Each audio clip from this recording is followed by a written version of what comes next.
Hi, welcome to the US Book Show.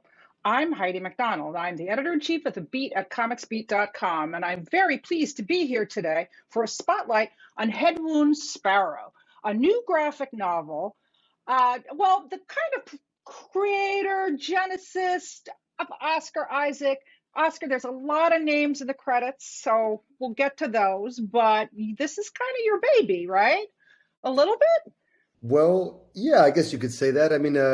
Very happy to be here with you, Heidi, and to be speaking with you and to be speaking about this. It was a labor of love, and I do love it. So it's my baby in that way too. It really came to me by two really dear friends of mine, two guys I grew up with, and I was in bands with when I was in high school, and we would make all sorts of things together. And particularly Bob Johnson, who is the writer and the creator, and he's an incredible writer. He's been writing for a very long time, and he came to me with this original idea.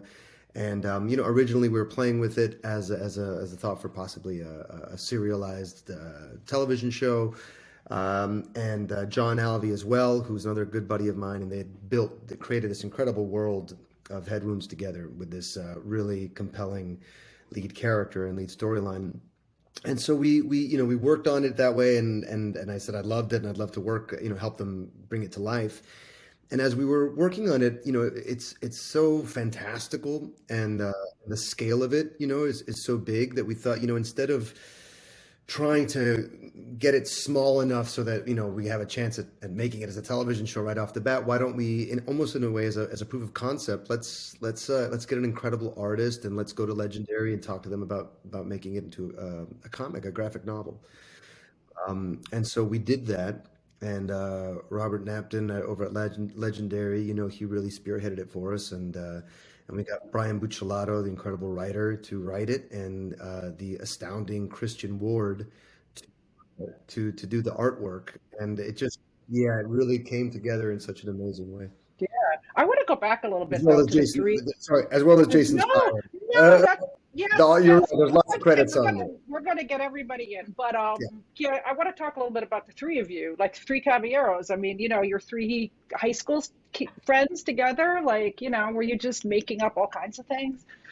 Yeah, well, first we really came together over music. We had a band, kind of a ska punk oi band called Worms, out of Palm Beach, and so we would play all the time. So we were constantly writing music together. I'd also, at this point, I was really into making movies with friends. So we would make films together. Oftentimes, they'd be like horror movies that we would make together. And then we just kept writing, and Bob in particular, he's such a poet and has such a specific worldview, just has so much. He's such a wise old soul, and just he's got. He's got terabytes of hard drives filled with his writing and artwork as well. So he's just a real artist. Right, right. So you had this idea though as adults, just to make sure that this Yeah, was yeah. So like, this was an yeah, idea. okay. Yes, this is something that recently, in the Hmm. last 5 years, that Bob and Hmm. John put together this incredible idea of, it really starts in empathy, and for Bob, it really centered around something that was actually quite serious and quite intense in his life when he was diagnosed with stage 5 lymphoma, with cancer, given a very grim prognosis. And so he was just thought a lot about this idea of like having something inside of you that no one else can see, so no one else can really empathize with it, because it's not an outward wound, it's a internal one. It was a lot about empathy as well. And so he kind of started thinking about it and thinking about, and also life and death terms. So it has this otherworldly angelic forces versus demonic forces happening. But at the center of it is how could someone, unless it happens to them, gain empathy, really? And so he came up with this idea of this dirty cop out of New Orleans, because Bob lived in New Orleans for a long time, and this cop who's just a bad dude, and taking advantage of the system. And one day he is visited by another worldly presence and told that he will continue to take on the wounds of the people that he's forced to protect, that he's said that he would protect until he does better. So someone that he's supposed to help gets shot in the head, he will have the wound. It's a type of stigmata that he's happening. It's so vivid. I mean, I will say this is really a fascinating power to show in comics, because you could really it's so dramatic when, like, some of the people that he hasn't been able to help are hurt, and then he gets their wounds. And Right. there's a lot of scenes in the graphic novel where he thinks he's been shot in the head and nobody knows what he's talking about. It's a really great visual way to show this. Yeah, no one else can see it, but he knows Yeah. it's there. And you imagine a lot of people, politicians and police, different people of authority, they'd probably be more apt to do the right thing if they were literally feeling the pain of someone else. We could use a little more empathy, Oscar. I'm Yeah, with you there. So yeah, yeah. yeah, but it's a really dramatic story. And like you say, Leo Guidry is this cop in New Orleans, and he is not a good dude. He's got a lot of bad things that he's done, and he gets caught up in this supernatural, and there's detective work, there's supernatural forces, there's just about everything in here. And I don't think you could ask for a better artist to try to capture that all than Christian Ward. Well, that's the thing. We were looking at different artists, and as soon as I saw his work, it just leapt out at me. Not only his incredible use of color, which I'll talk about in a moment, but what I really loved was that there was something already so cinematic about the way that he laid out his paneling, and sometimes focusing in on elements that seem almost mundane. Everything's not like the big fancy shot. Sometimes it's more about the storytelling. There's this one panel that I remember so vividly of a man jumping off a cliff by the ocean, and the way that he just focuses in how the foot changes as he jumps off, and it just all these beautiful details. And then also, we thought, well, we're doing this kind of New Orleans thing, and it has gothic elements, it has elements of horror. Wouldn't it be interesting to not do the same thing that we've always seen with those kinds of stories, and bring in somebody that really relishes the use of color and almost the psychedelic use of color? And I remember even to his surprise, when we first talked to him after he had read the treatment, he said, "I just want to first make sure that you got the right Christian Ward, because this is not the kind of stuff I usually do. It's not like the hard edged realism that Yeah. he does." And I assured him, no, your form of storytelling is actually with visuals is what I think attracted us the most. Yeah, well, he's fantastic. I mean, he's an Eisner Award winning artist, and very well deserved. I mean, he's Yeah. just one of the best out there. So you really lucked out, because this is your first graphic novel, right? That you've been involved with making. Yeah. Now, Yes. did you read comics as a kid, Oscar? The big question. Well, yeah, no, of course. I loved comics when I was a kid. I particularly was an X-Men and Spawn collector. Like those were the two that I collected. I come from a family of real comic book diehard fans. Right. There you go. So it's interesting, though, that I think when you announced your production company, what you're doing with Elvira Lind, your lovely wife, Mad Gene Media, and you announced from the jump that you're going to do graphic novels. And I mean, so it seems interesting that this format is really just kind of the vocabulary of entertainment now. Yeah, no, it's an incredible time that we're living in when those things are taken quite seriously. And there is just a much bigger opportunity to be able to bring these really wild stories to life, whereas even 20 years ago it just didn't seem possible. Especially as the streaming services have kind of gotten more bold in the different kinds of stories they're willing to tell. And again, yeah, it's just something that I've always loved. And for us at Mad Gene Media, we really are about a collective, really, really trying to get just people that we really love, friends that are artists. We just, we live surrounded by so many creative people, and to try to help give them their visions a voice. And this really was that first step in obviously someone that I have known for a long time, but have always valued his creativity and the specificity of his voice, and to find a way to bring that on a pretty big scale to people is just so exciting right now. Right, right. Well, you also worked with Brian Buccellato, the writer. So Yeah. he actually took all the ideas because you kind of worked, as I understand it, like, there was kind of a whole production team and you really did kind of work out the story or work out the world, right? And Yeah, take it to Brian, or how did that yeah. work? So that's the thing that is so astounding with Bob and with John.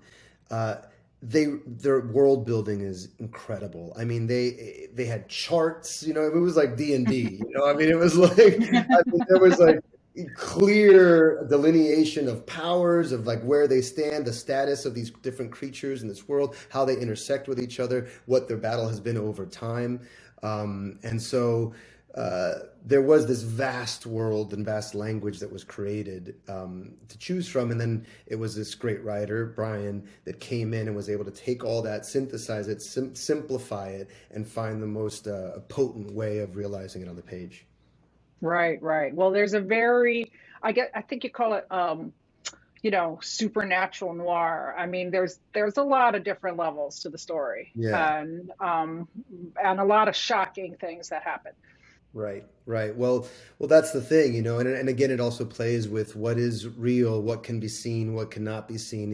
Is this an internal spiritual struggle that's happening in Leo, or is this something that is really happening around everyone? And it uses really great imagery, trucker imagery and motorcycle gangs to talk about angels and demons, purgatorials, what that means, and just really creates its own mythology based on things that feel familiar to us. And that was a really important thing too. Angel. What does an angel mean? And we're like we've seen lots of renditions of angels, and in fact we went back to Christian smartly went back to some of the descriptions in the Bible and Scripture of what an angel looks like. And when when you read some of this, it's so out there. It's like he had five different faces, Oh, and was also a yeah. lion, but also a locust, and also the wings of and it's such surreal imagery. And so Christian kind of went back and tried to play with that kind of very ethereal type of imagery to find new ways of kind of showing these mythological creatures. Now, do you think that Leo is this a story of redemption from him, or do you think he's just cannon fodder in a big conflict between all these forces? Well, that's the thing. So a sparrow, and this is where the sparrow comes from. The whole idea in scripture is that if God cares about the death of a sparrow, which is like a rat, like a mouse with wings, how could he not, imagine what he has in store, what plan he has in store for you, if he's aware of that, right? So the sparrow starts to take on this significance of this kind of, like you said, just any little piece of trash that's in, at the mercy of all of the forces in the universe. If that thing, especially one that's been corrupted, can become good, can be redeemed, then what a light that will be for the rest of humanity. And so there is a plan for this little sparrow, and the question is, will he allow himself to be part of that plan? Right, right. Well, there's a lot going on in the story for sure. Now, how did you get hooked up with Legendary? Because, obviously they're the comic book arm of the studio that's made Godzilla, King Kong, all those films, but they also have this comic book arm. Oh, Right. wait, I guess they also were involved with Dune, come to think of it. I answered my own question. There Yeah, it but is. tell me your version of it. Well, right. Yes, I was. We were working on Dune, and I was talking to the producer of that, Cale Boyder, about head wounds. This was this thing that we were working on, and originally told him, this is something that we're looking at maybe as a possibility for a show. And he took a look at it, and that was part of the conversation that we had of like, well, how the trajectory of what it would mean to try to get this going as a show and that whole thing. And that's where we thought, well, you know what? Legendary has this comic book arm. This might be a great place try out these ideas, to realize the story, and don't worry, not to worry about the budget of what these angels and demons are going to look like, what these great mythological battles are going to be. Let's just let our imagination run wild and Right, really tell the story the way we want to tell it, without having to edit it down.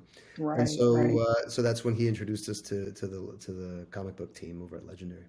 right, right. Well, it sounds like it's been a very good fit. But you are taking it to Kickstarter also. So now you're involved with crowdfunding. I mean, is this something that you've ever been involved with before? I haven't. No, no, no. It was it was just a way to get the word out, to like get yeah, to get people to get excited about it, and to really to really just get this book out there.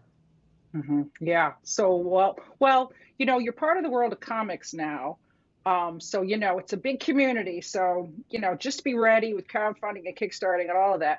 But Oscar, I have to ask you now, you have been to Comic-Con before, right? Yes. Yes. Yeah. Have you ever had any, interesting adventures at Comic-Con? I've only been the once, and I still haven't been able to do the whole thing of like, yeah, put a mask on and walk around. I haven't done that yet, so I'm looking forward to doing that. But when I was there, the first time I was there, it was for the X-Men film that I did way back when, and it was just a wild place to be, and to meet all these incredible actors that had played some of my favorite comic book characters, and just to Right. feel the energy of the crowd. Like I said, it's a wild time that we're living in. I remember sitting in the room with my friend, like reading our X-Men comics and being like, "Oh, imagine if they ever made a movie. Who would you cast? Who would Tom Cruise would be Cyclops, and Julia Roberts would be Jean Grey, and Jack Nicholson would be Wolverine." Obviously, this was a long time ago.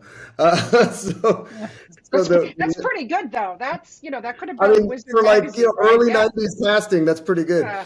Um, and yeah, I just that we're living in a time now when we've grown up and are able to make those movies and those shows. It's just it's exciting.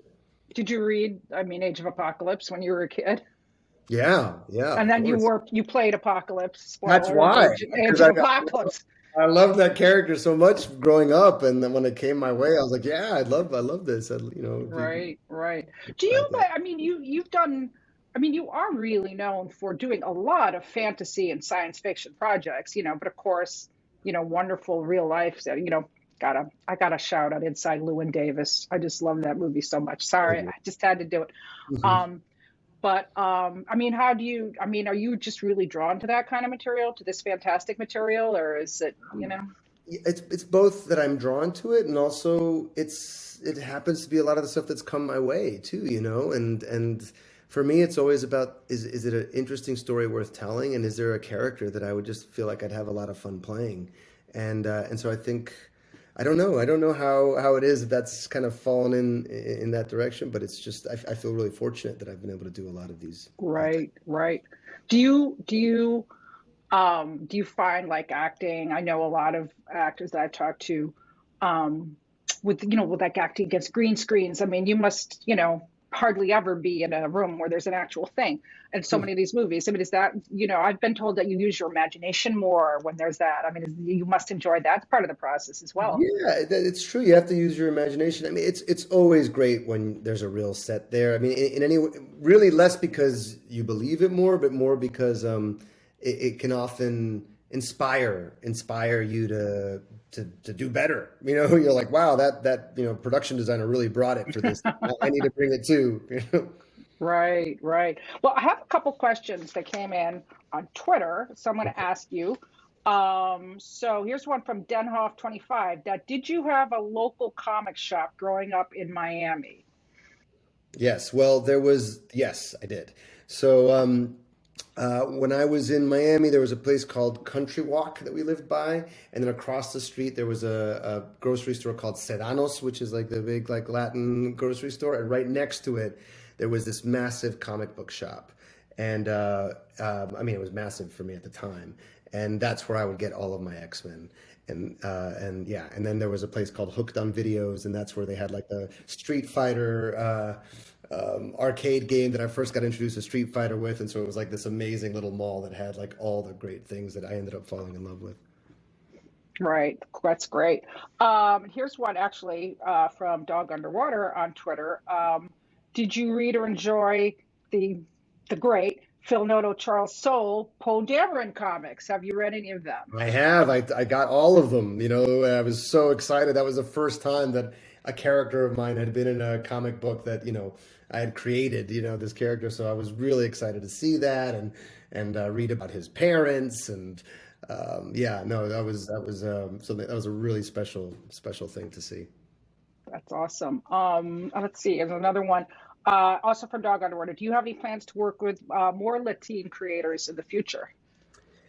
Yes, very definitely. It's been something that there's quite a few projects that I've got kind of swirling right now, and especially now having my own production company, I'm able to really start it from the ground up. And so there's some amazing writers and directors that we're in the midst of talking about a couple things. Two things in particular, actually three things in particular that are specifically about Guatemala, which is really exciting. That at some point Awesome. will be announced. That's fantastic. So you also, I mean, talking about fantasy and all these worlds, and you did mention though, like I've heard over and over again, when you do a graphic novel, like you said, the budget is not a problem. Right, right. Yeah, so it must be.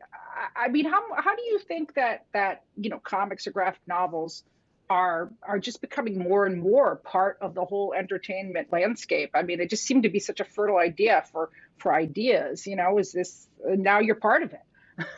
Yeah, no, exactly. It's like people talk about IP, all the time, and it's like creating that IP from the ground up is kind of an exciting thing as well.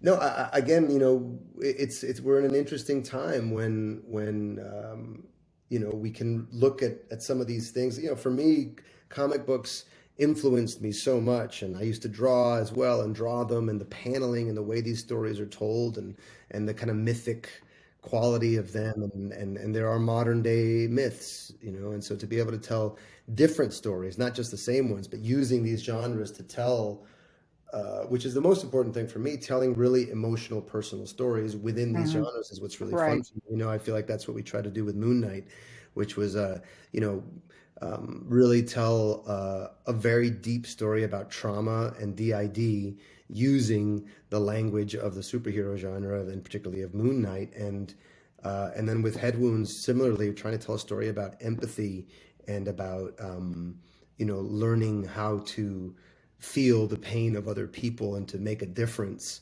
and using it with this noir, supernatural noir language. It's just it's an exciting time. Right, right. It really is. So, I'd love to ask you if we'd see more Moon Knight, but will do you do I'll you have to ask think Kevin we'll Feige all that. right. Well, I'll bring him up right after I get Yeah. off this call. Um, but what about Leo Guidry? What about Headwood Sparrow? Do you think we might see more of it in the future? The hope is that you'd certainly see some more of it. That's why I hope people really love it as much as we love making it. And there's definitely a very long idea and long plan that's been mapped out. So hopefully the world gets to see it in some incarnation. Awesome. Well, Oscar, thank you so much for joining us here at the Certainly. US Book Show and talking to us about Headwound Sparrow, which is, being crowdfunded right now and will be out later this summer from Legendary Comics. And enjoy the rest of your day. You too. Talk to you next time. Bye.